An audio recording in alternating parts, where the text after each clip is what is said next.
Hello. Well, what we got here is the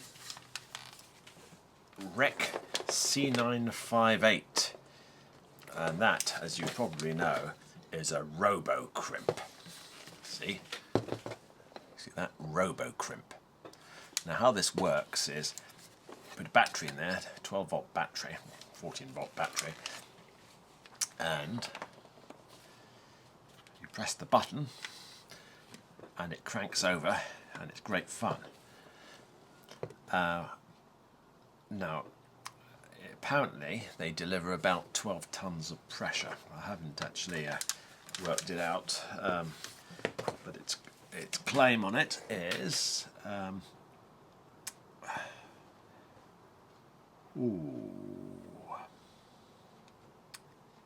know it's 6 short tons. 6 short tons.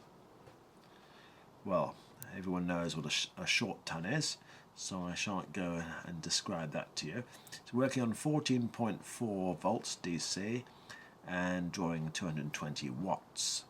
Now, I bet you'd like to see it working.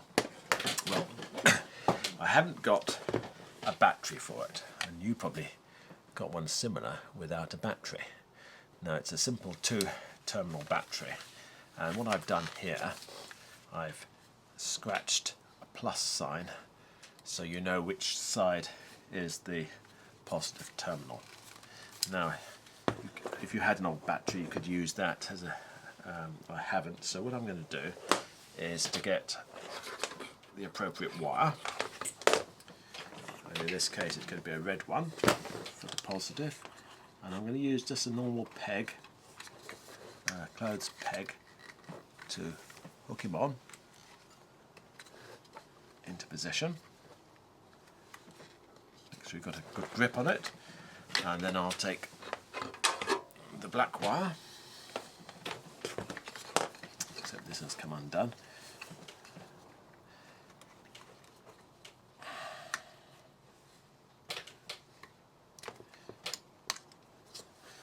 and I'll clip that on to that side.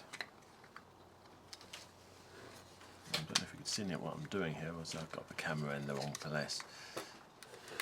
There we are. 2 wires, 2 wooden pegs, and then I've got an old-fashioned gypsy peg which is going down in between to basically make sure that the wires stay separate, because obviously there's quite a high current coming from my source work. It worked fine in the pre-filming test, and it's because I'm being watched.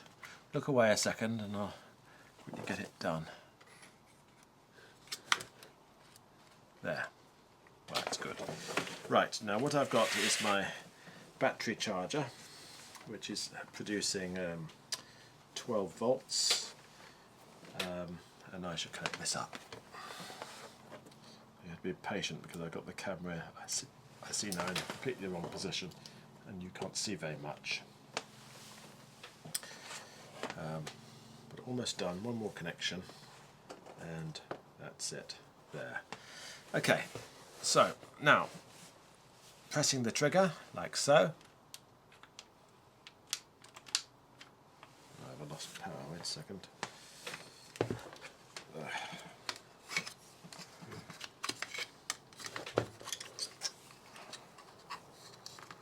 La da da da da da da da da da da. Ya da da da da da da da. Da da da dee da da da da. I don't know why it's not working now. Plugged in.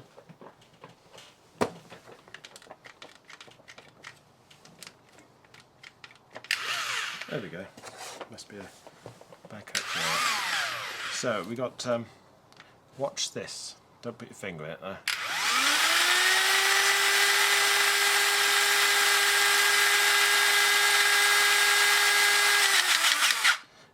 at 6 tons of pressure.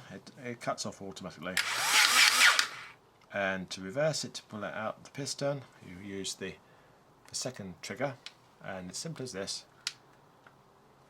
And of course the whole thing rotates.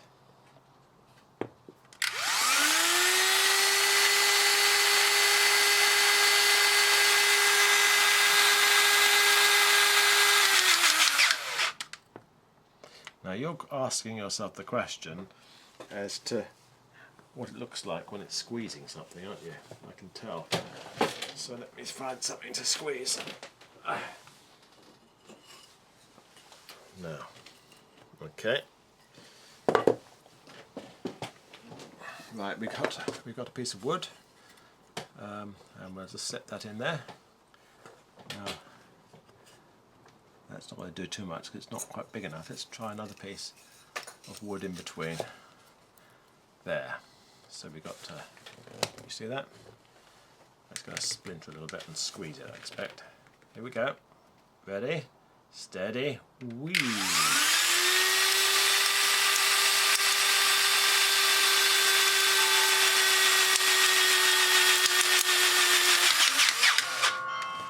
Now that is what you call fun. Anyway, sorry about that little interruption. Right at the crucial part of the experiment. Now, so we've crushed the wood, and now we're going to press the release.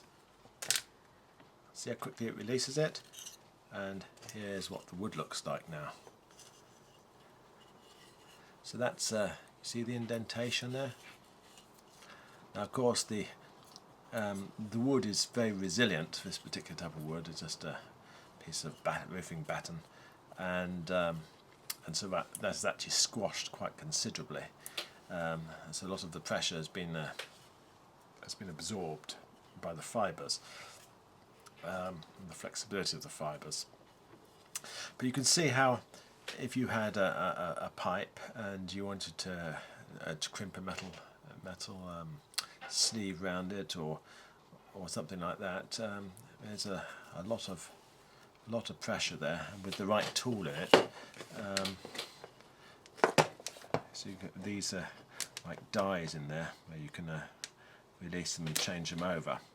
And well, this is a great fun tool, and one thinks that even outside of using it for its original specialist purpose, that it could actually be adapted for something else. And maybe I'll make another video showing it being used for something spectacular. I think that might be good fun. What do you think? So here we go again as it closes.